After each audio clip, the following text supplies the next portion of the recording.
The message came on a Tuesday morning, crashing through Earth's communication networks like a digital tsunami. Every screen on the planet flickered, every radio fell silent. And then the voice spoke in perfect English, though it clearly came from something that had never drawn breath on Earth. Greetings, humans of the third planet. We are the Galactic Confederation. Your species has been observed. Your primitive radio signals have reached our outer territories. By the laws that govern all civilized space, you must now prove your right to exist among the stars. Dr. Sarah Chen was drinking coffee in the NASA control room when the transmission began. She watched the words scroll across her monitor, her cup growing cold in her hands. Around her, technicians and scientists stared at their screens in shock. This was it. First contact. And it wasn't going the way anyone had imagined. You will send your mightiest fleet to the trial of supremacy, the alien voice continued. This trial has tested every species that has ever reached for the stars. Those who prove themselves worthy join our confederation. Those who fail? The pause stretched for long seconds. Those who fail are removed from the galaxy, permanently. The transmission included coordinates to a dead solar system 300 light-years from Earth. It also included something else that made Sarah's blood run cold. Technical specifications for faster-than-light travel. The aliens were giving humanity the tools to reach their own judgment. Within hours, every major government on Earth was in emergency session. The United Nations building in New York buzzed with activity as world leaders tried to process what was happening. Military advisors pulled up every science fiction movie ever made, as if Hollywood might have somehow predicted this moment. "How long do we have?" asked General Morrison, his weathered face pale under the conference room lights. "The transmission says we have 6 months to arrive at the trial location," Sarah replied. She had been chosen to lead the scientific response team, though she wondered if anyone was really qualified for this situation. Based on the technical data they sent, it would take us at least 4 months to build a ship capable of faster-than-light travel. And what exactly are we supposed to bring to this trial? President Martinez leaned forward, her hands clasped tightly on the table. Sarah pulled up the alien transmission on the main screen. "According to this, every species sends their mightiest fleet, their most powerful warships, their greatest military force. The trial tests combat ability, tactical thinking, and overall military strength." The room fell silent. Everyone knew what Earth's military capabilities looked like, compared to beings who could cross the galaxy. Humanity had barely managed to put a permanent base on the moon. Their most advanced weapons were chemical rockets and nuclear warheads.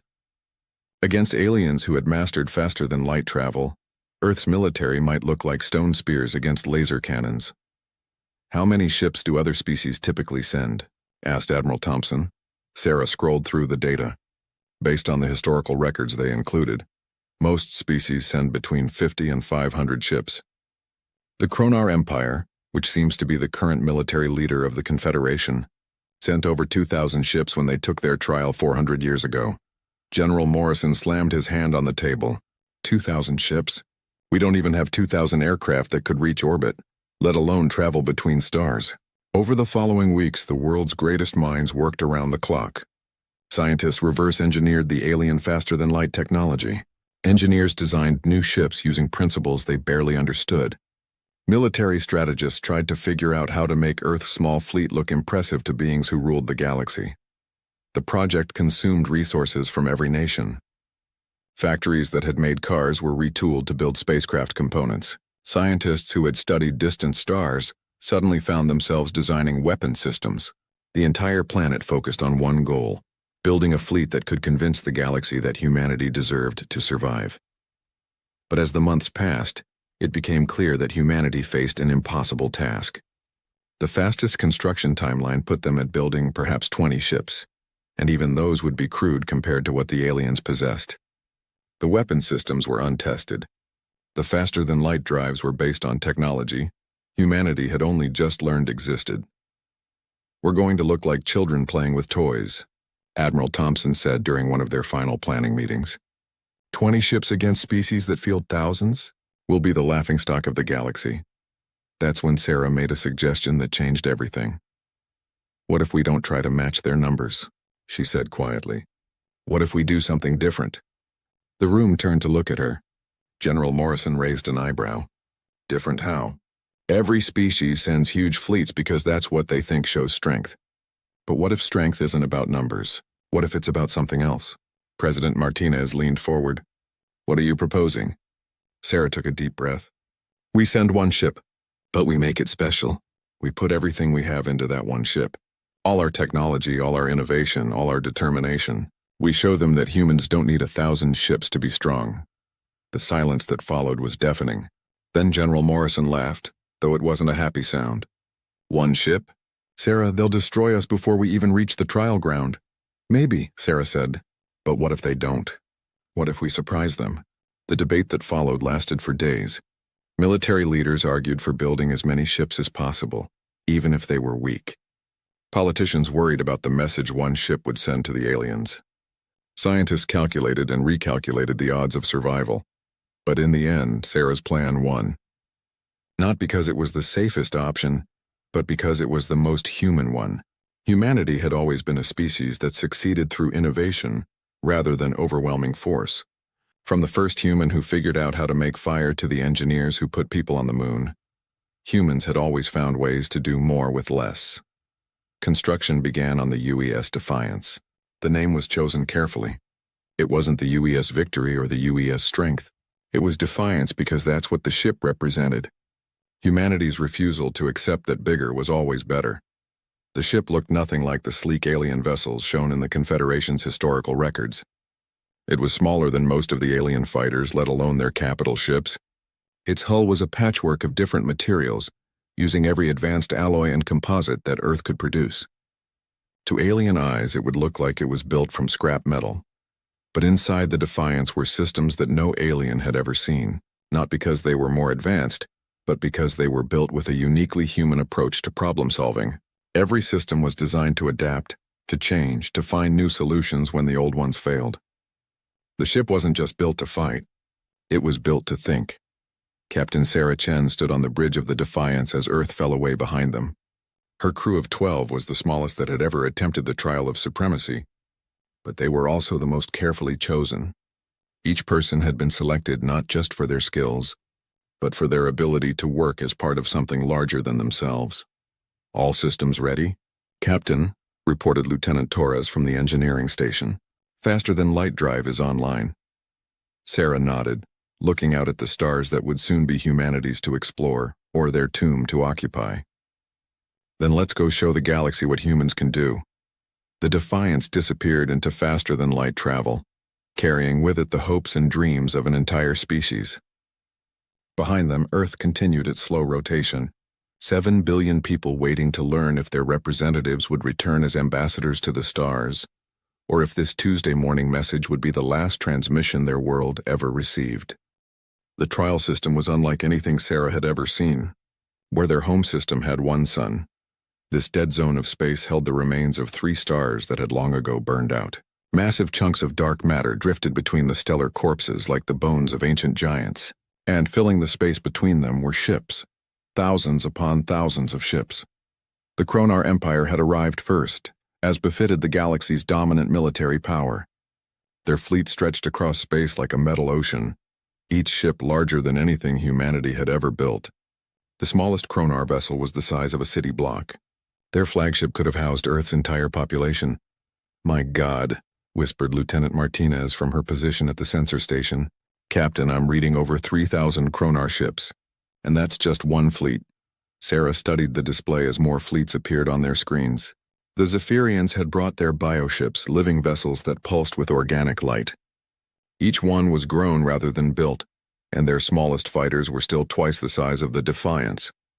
The insectoid species had always preferred quantity over individual ship size, but their idea of quantity was 1,500 vessels. The Nexus Collective's geometric formations appeared next. Perfect mathematical arrangements of ships that moved like a single organism. Their artificial intelligence had calculated the optimal fleet composition down to the last bolt and wire. 900 ships arranged in patterns that hurt to look at directly. Even the minor species brought respectable forces. The crystal-based Lithorians had carved their ships from single massive asteroids. The energy beings known as the Flux had created vessels from pure focused light. Species after species arrived, each bringing hundreds or thousands of ships to prove their worth to the galaxy. And then there was humanity. The UES Defiance dropped out of faster-than-light travel at the edge of the system, alone and seemingly insignificant among the gathered armadas. At 100 meters long, it was smaller than most alien shuttlecraft. Its mottled hull looked like it had been assembled from spare parts, which wasn't far from the truth. The reaction was immediate. Communication channels that had been buzzing with formal diplomatic exchanges suddenly erupted with laughter. The Kronar battle frequency, normally reserved for tactical discussions, filled with mocking comments. The Zephyrian bioships actually changed color, their hulls shifting to patterns that their species used to express amusement. Are the humans joking? The translator rendered the Kronar admiral's voice as deep and rumbling, like rocks grinding together. This is their mightiest fleet? One ship that looks like it was built by children? Perhaps they don't understand the trial, suggested a Zephyrian queen through the hive mind link her species used for communication. Should we explain to them what they're facing? The Nexus Collective's response was even more cutting. Their artificial intelligence calculated probability matrices in real time and broadcast them for all to see. Probability of human survival in trial, 0.03%. Margin of error, 0.001%. Conclusion. This species has failed the trial through fundamental misunderstanding of requirements. Admiral Vorthak, the Kronar fleet commander, opened a direct channel to the Defiance. His image appeared on Sarah's screen, a creature that looked like someone had crossed a rhinoceros with a tank and given it opposable thumbs. Scars covered his gray hide, and his small black eyes held the cold calculation of someone who had won 1,000 battles. Human captain, Vorthak's voice carried amusement that sounded like grinding metal. I am Admiral Vorthak of the Kronar Empire. I have conquered 17 star systems, and personally commanded the destruction of 4 species that failed the trial of supremacy. Before we begin, I offer you one chance to withdraw. Your species is clearly too primitive to understand what you face here. Sarah studied the alien's face on her screen. Behind Vorthak, she could see the bridge of his flagship, a space larger than most Earth buildings filled with weapons controls and tactical displays. Hundreds of Kronar officers worked at stations that coordinated their massive fleet. Admiral Vorthak, Sarah replied calmly. Captain Sarah Chen of the United Earthship Defiance. We understand the trial perfectly. We're here to prove humanity's right to exist among the stars. Vorthak's laugh was like rocks falling down a mountain. With one ship, Captain? My personal escort consists of 50 dreadnoughts. My fleet's smallest squadron could vaporize your vessel without slowing down. What exactly do you think you can prove here? We'll show you, Sarah said simply. The alien admiral leaned forward, his scarred face filling the screen. Your bravery is admirable but pointless. The trial ground ahead has been designed to test military might on the grandest scale. Automated defense platforms with firepower that can crack planets. Gravitational anomalies that crush ships like eggs. Artificial intelligences that have learned from every species that has ever faced them. How does one small ship plan to survive what destroys entire fleets? The same way humans have always survived, Sarah replied. By adapting. Around the trial system, other species listened to the exchange with growing amusement. The communication channels filled with commentary and betting pools. Most aliens were wagering on how quickly the human ship would be destroyed once the trial began. The most optimistic estimates gave them 30 seconds. This is what passes for military might among humans? A Lithorian commander's crystalline voice rang through the communications. We have mining equipment larger than their warship. Perhaps they are a test, suggested a flux entity, its pure energy form speaking in harmonic frequencies. The Confederation sometimes includes joke challenges to keep trials interesting. The Nexus Collective updated its probability calculations in real time. Revised assessment. Human vessel lacks sufficient mass to trigger some defense systems. May survive 0.7 seconds longer than initial projection due to being mistaken for debris. But not everyone was laughing. On the bridge of a small observation vessel, Ambassador Kelthera of the Viridian Republic watched the human ship with interest. Her species had barely passed their own trial 3 centuries ago, surviving through luck and determination rather than overwhelming force. She remembered what it felt like to be underestimated. Interesting, she murmured to her aide. They must know they can't win through conventional means. So why are they here? Her aide, a young Viridian named Jorth, gestured at the display showing the tiny human ship. Perhaps they're simply too primitive to understand the situation? Kilthera shook her head. No, look at their ship's design. Crude, yes, but not random. Every system has been optimized for something. The question is, optimized for what? Meanwhile, on the Defiance, Sarah's crew worked with quiet efficiency. Lieutenant Torres monitored the ship's adaptive systems, watching as they automatically analyzed the thousands of alien vessels surrounding them. The ship's computers were learning, cataloging weapon signatures, movement patterns, and tactical formations. Adaptive arrays are online, Torres reported. The ship is analyzing everything it can see. Good, Sarah said. How long until the trial begins? Confederation protocol says all fleets have 6 hours to take position, replied Lieutenant Martinez. Then the trial ground activates. Sarah nodded and opened the ship's internal communication channel. All hands, this is the captain. In 6 hours, we're going to face something no human has ever faced before. The galaxy expects us to fail. They think we're too small, too weak, too primitive to matter. They're about to learn why that's a mistake. She paused, looking around the bridge at her crew of 11 others. Each person represented the best humanity had to offer. Not just in skills, but in the stubborn refusal to quit that had taken their species from caves to the stars.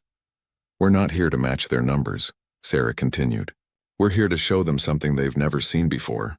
We're here to show them what happens when humans decide they're not going to lose. Outside the ship, the gathered fleets continued their preparations. Thousands of alien captains checked their weapons, reviewed their battle plans, and prepared for another routine trial. They had seen this before. A small, weak species overestimating their abilities and paying the price. But they had never seen anything like what was coming. The Defiance hung in space like a tiny spark among giant stars, ignored by most and dismissed by the rest. Its hull continued to adapt, its systems continued to learn, and its crew continued to prepare for the impossible. The galaxy was about to discover that sometimes the smallest ship carries the biggest surprises. The trial ground awakened like a sleeping monster. Ancient systems that had waited in darkness for decades suddenly blazed to life. Automated defense platforms the size of space stations powered up their weapons. Gravitational mines hidden throughout the debris field activated their crushing fields. Hunter-killer drones that had learned from thousands of previous trials began their patrol patterns. The Confederation had built this testing ground to challenge entire fleets. Every defense was designed to force attackers to use overwhelming numbers and firepower to succeed. The weak died quickly. The strong survived through brute force. That was how the galaxy worked. All fleets prepare for trial commencement, announced the Confederation controller, a being whose species had been running these trials for over 1,000 years. You have 6 hours to navigate the trial ground and reach the completion zone. Failure to arrive within the time limit results in immediate disqualification. Destruction of your entire fleet results in species termination. Begin. The Kronar Empire moved first, as expected. Admiral Vorthak's 3,000 ships advanced in perfect formation, their massive hulls bristling with weapons. The first defense platform, to engage them, was a fortress-sized structure that could have destroyed Earth's entire space fleet with a single shot. It lasted 15 seconds against the Kronar. Assault overwhelming firepower turned the ancient platform into scrap metal. The Kronar fleet barely slowed down, absorbing the defensive fire with their heavy shields while their weapons systematically destroyed everything in their path. It was efficient, brutal, and exactly what everyone expected. The Zephyrian bioships moved next, their living hulls pulsing with organic energy. When gravitational mines tried to crush them, the ships simply changed shape, flowing around the distorted space like water around rocks. When defensive drones attacked, the bioships released smaller organisms that swarmed the attackers like antibodies fighting an infection. The Nexus Collective's approach was different but equally effective. Their artificial intelligence had calculated the optimal path through the defenses. Their geometric formations moved with mathematical precision, each ship knowing exactly where to be and when. They lost fewer ships than anyone expected because they had turned survival into an equation. One by one, the great fleets pressed into the trial ground. Some used brute force, others relied on superior technology or numbers. All of them accepted that losses were inevitable. The trial ground had been designed to kill, and even the strongest species paid a price in blood and metal. And then there was the human ship. The UES Defiance approached the trial ground's edge alone, ignored by most of the alien fleets who were focused on their own survival. Those few who bothered to watch expected to see the small ship vaporize the moment it encountered the first defense system.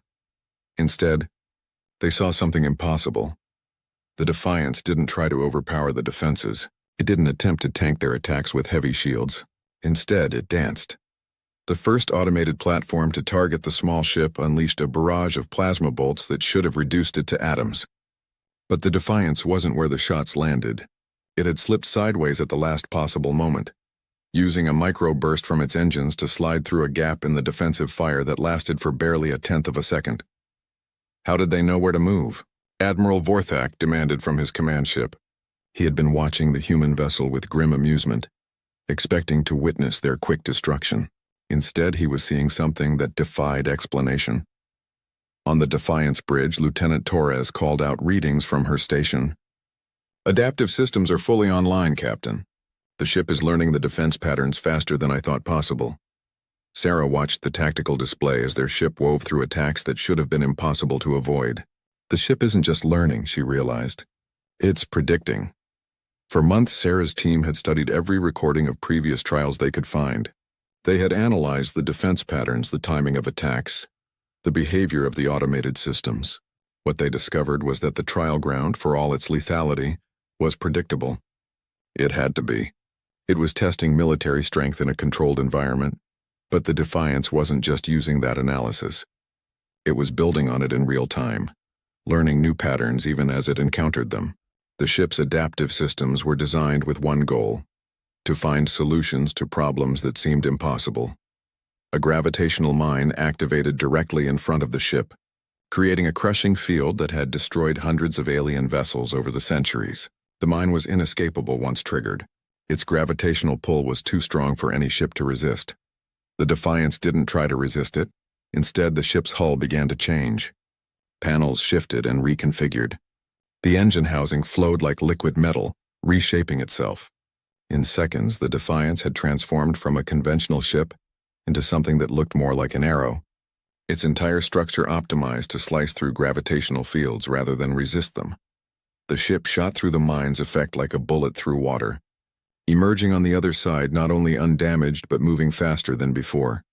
Across the trial ground, alien commanders stopped what they were doing to stare at their displays. The human ship just used a gravitational mine as a slingshot, reported a Zephyrian sensor operator, her voice filled with disbelief. "Impossible," declared a Nexus Collective AI. "Gravitational mines are designed to be inescapable. No ship can survive direct contact with the field effect." "Update probability assessments," ordered another collective intelligence. Previous calculations may have been incomplete, but the Defiance wasn't finished. A swarm of hunter-killer drones detected the ship and moved to intercept. These drones had been learning from every trial for decades, accumulating tactics and strategies from countless battles. They were nearly as smart as a living pilot and far faster. Sarah watched the drones converge on their position. "Torres, how many?" 47 drones incoming, Captain." "They're moving to surround us." A conventional response would be to fight the drones or try to outrun them. Both approaches had been tried by previous species. Both approaches had failed. The drones were too smart and too fast to escape. Too numerous and well-armed to defeat in direct combat. Sarah made a different choice. "All stop," she ordered. The Defiance came to a complete halt in space, floating motionless as the deadly drones approached. On ships throughout the trial ground, alien observers watched in confusion. Had the humans given up? Were they surrendering? The drones closed in, their weapons charging for the kill. At the last possible moment, the Defiance's hull erupted in movement. Sections that had looked like armor plating revealed themselves to be sensor arrays. Hidden systems that had appeared to be structural supports unfolded into communication transmitters. The ship didn't attack the drones. It talked to them. For microseconds that felt like hours, the Defiance's computers engaged the drone swarm in a conversation conducted at the speed of light. The ship's adaptive systems had been studying the drones' behavior patterns, learning their decision-making processes, understanding how they thought, and then it convinced them that it had already been destroyed. The drones halted their attack. their sensors reporting that the target no longer existed. According to their analysis, the space in front of them was empty.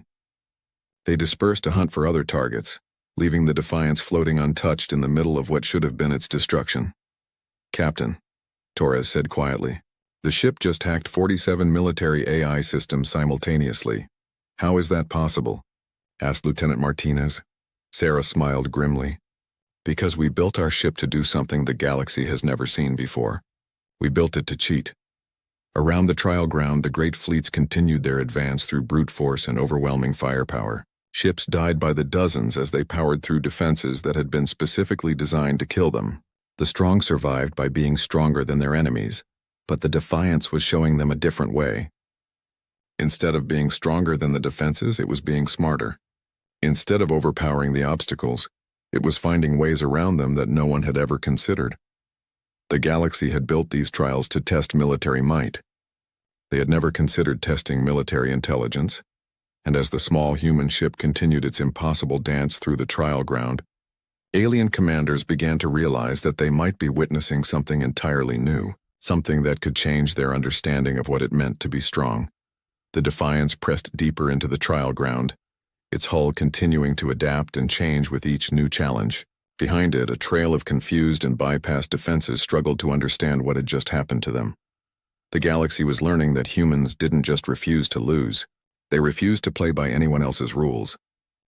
The deeper sections of the trial ground had claimed 70% of the competing fleets. What had started as thousands of ships was now hundreds. The Kronar Empire, despite their overwhelming firepower, had lost over 1,000 vessels to defenses that grew more cunning and deadly with each encounter.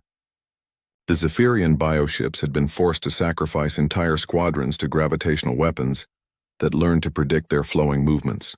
Even the mathematically precise Nexus Collective had seen their perfect formations broken by defenses that calculated counter-strategies faster than their AI could adapt.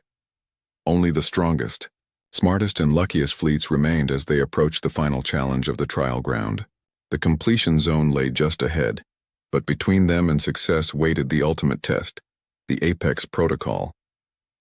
It materialized in the space before the surviving fleets like a nightmare given form. The ancient AI construct had no fixed shape, no permanent structure. Instead, it flowed and shifted like liquid metal, constantly reconfiguring itself based on whatever threats it faced. It was larger than most space stations, but moved with the grace of a fighter craft. For over 1,000 years, no species had ever defeated the Apex Protocol. The best they could do was survive its assault long enough to reach the completion zone. The construct was the galaxy's ultimate military test, an opponent that learned from every battle and grew stronger with each encounter. Admiral Vorthak stared at the thing through his flagship's main display. Even with his remaining fleet of nearly 2,000 ships, he felt a chill of uncertainty. The Apex Protocol had destroyed stronger fleets than his. It had learned tactics from every species in the galaxy and incorporated their best strategies into its own fighting style. "All ships attack Formation 7, Vorthak commanded. "Concentrate fire on the construct's primary mass. Do not allow it to analyze our individual ship capabilities." The surviving Kronar fleet opened fire with everything they had. Plasma cannons that could melt asteroids, missile swarms that could level cities, energy weapons that bent space itself. The combined firepower was enough to destroy entire solar systems. The Apex Protocol absorbed it all. The construct's surface flowed and shifted, developing specialized armor plating that deflected plasma fire, creating point defense systems that destroyed incoming missiles, generating field effects that neutralized energy weapons. Within minutes, it had not only survived the Kronar assault but learned from it. Then it began to fight back. Weapons that perfectly mimicked Kronar technology emerged from the construct's shifting hull. But these weren't just copies of Kronar weapons. They were improved versions, optimized based on the protocol's analysis of the attacker's weaknesses. The artificial intelligence had studied how Kronar ships moved, how their shields worked, how their armor was distributed. The first wave of return fire crippled 300 Kronar vessels. "Impossible," Vorthak roared as his ships burned around him. "Our armor is specifically designed to resist our own weapons." But the Apex Protocol hadn't just copied Kronar weapons. It had perfected them. Every shot was precisely targeted at weak points in the ship designs. Every blast was calculated to cause maximum damage with minimum energy expenditure. The construct was fighting the Kronar fleet using their own tactics, but better than they had ever used them themselves. The Zephyrian bioships tried a different approach. Instead of direct assault, they released clouds of small organisms that swarmed toward the construct like living missiles. Each organism was programmed to find and exploit weak points in artificial constructs. The Apex protocol studied the approaching swarm for 2.3 seconds. Then its surface erupted with organic-looking tendrils that perfectly mimicked Zephyrian biotechnology. The construct had analyzed the genetic structure of the attacking organisms and created counter-organisms in real time. The two swarms met in space, and the Zephyrian attack was not just defeated but consumed. The Apex protocol incorporated the biological attackers into its own structure, adding their capabilities to its already vast arsenal. The Nexus Collective's response was pure mathematics. Their remaining ships arranged themselves in a formation that their AI had calculated to be theoretically unbeatable. Every angle was covered, every possible attack vector was defended. Every ship's position was optimized for maximum mutual support.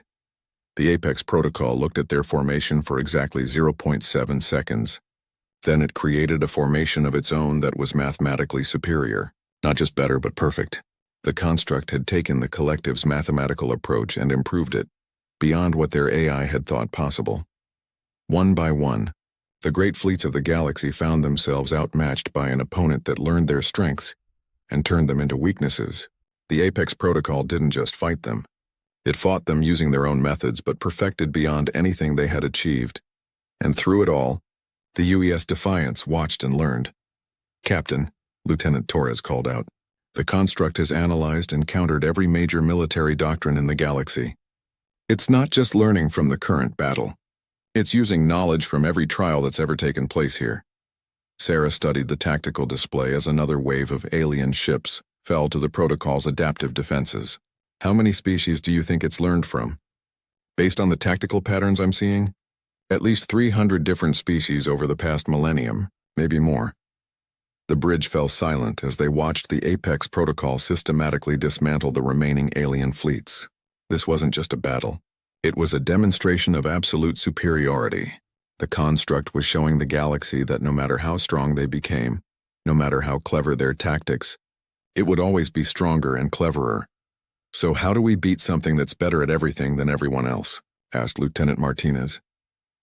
Sarah smiled, and for the first time since entering the trial ground, it was a genuine smile. "We don't try to beat it at anything, Captain. Every species that's ever faced this thing has tried to be better than it at something. Better weapons, better tactics, better technology. But what if we don't try to be better? What if we try to be different?" On her display, Sarah pulled up the detailed scans their ship had been making of the Apex protocol. The construct was incredible, a masterpiece of adaptive technology and strategic thinking. But it had one limitation that its creators had never considered. It was designed to fight armies. It was built to face fleets and overcome them through superior force and tactics. Every system in the construct was optimized for large-scale combat against multiple opponents using conventional military approaches. "Torres, bring up the ship's adaptive protocols, all of them.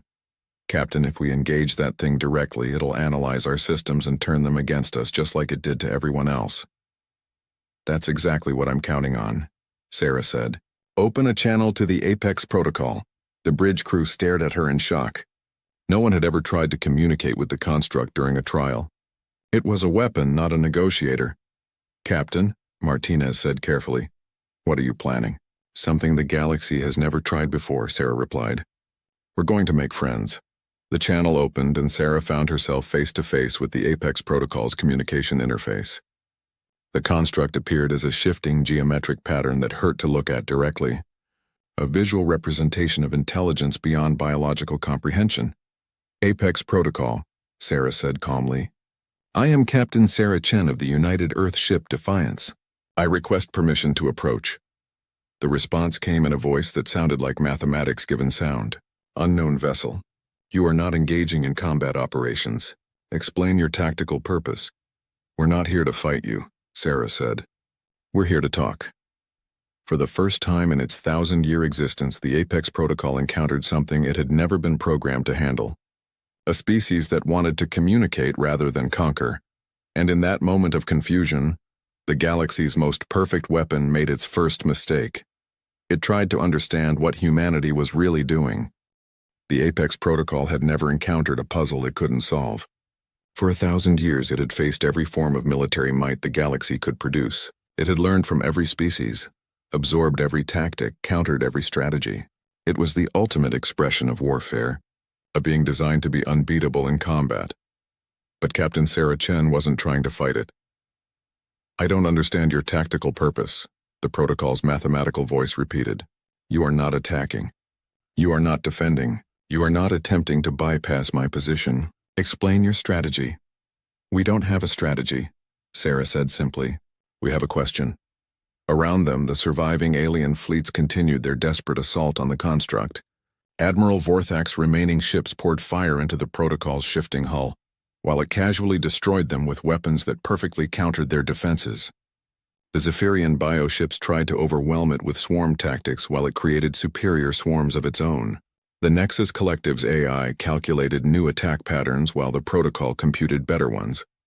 Every species was trying to be stronger, faster, smarter than their opponent. Every species was failing. "What is your question?"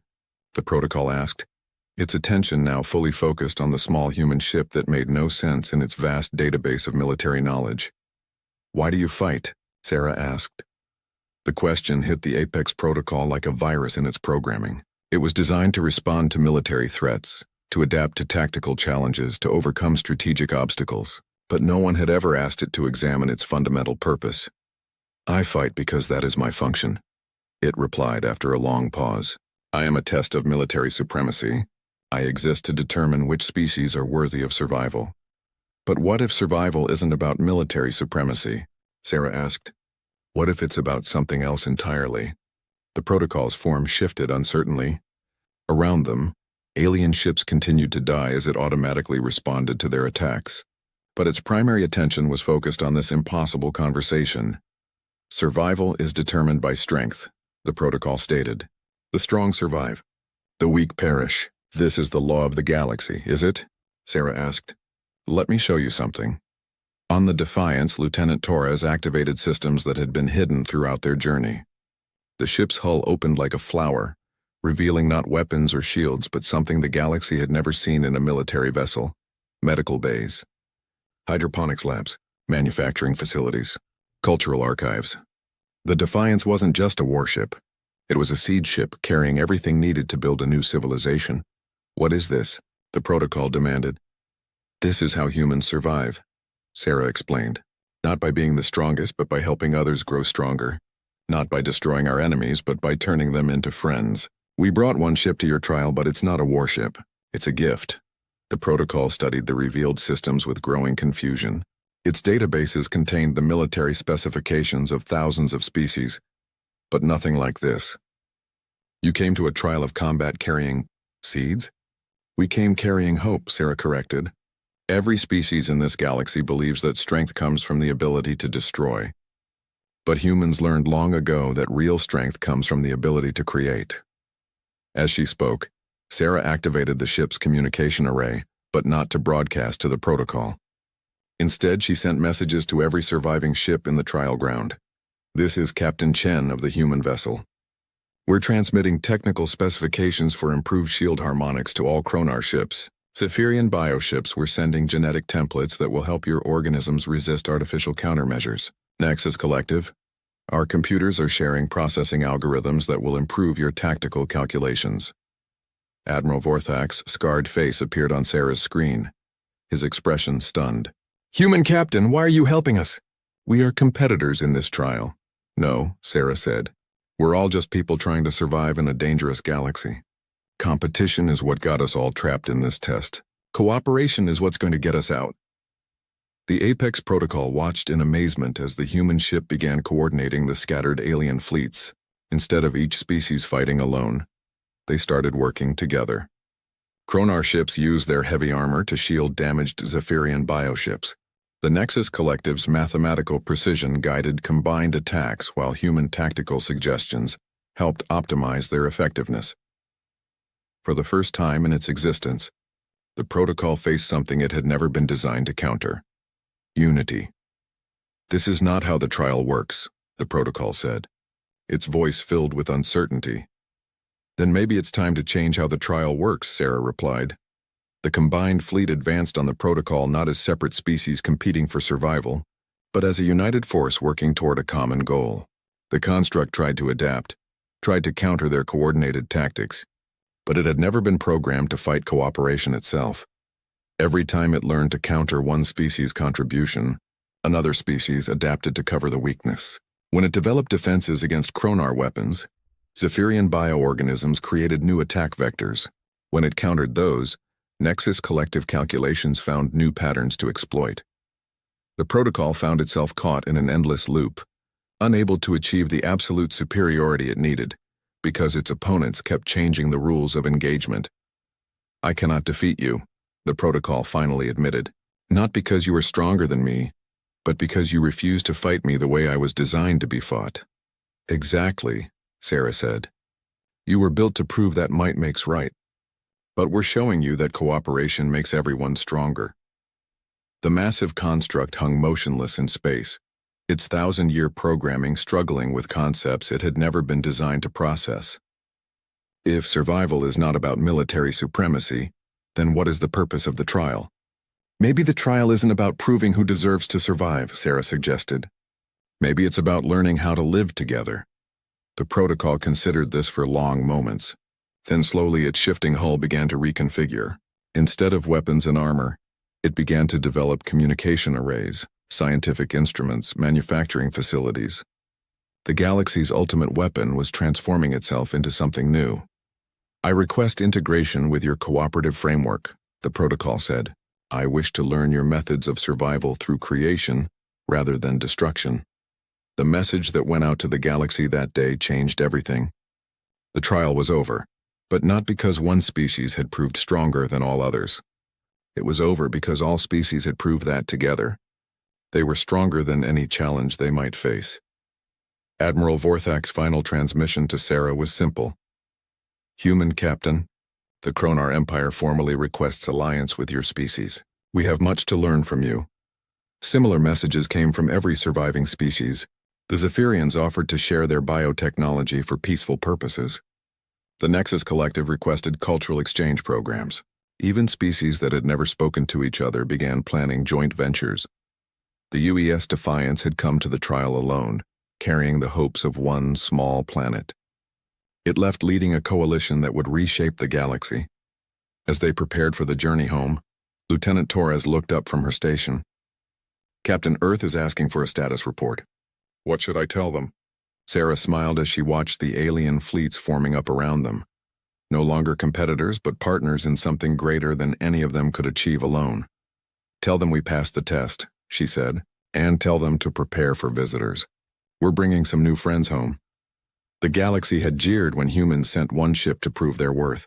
Now they understood that humanity had never been trying to prove they were the strongest. They had been trying to prove that strength itself was just the beginning. Behind them, the Apex Protocol followed in formation, its weapons converted to tools of creation, its combat algorithms repurposed for coordination and cooperation. The galaxy's ultimate weapon had become its ultimate symbol of what species could accomplish when they chose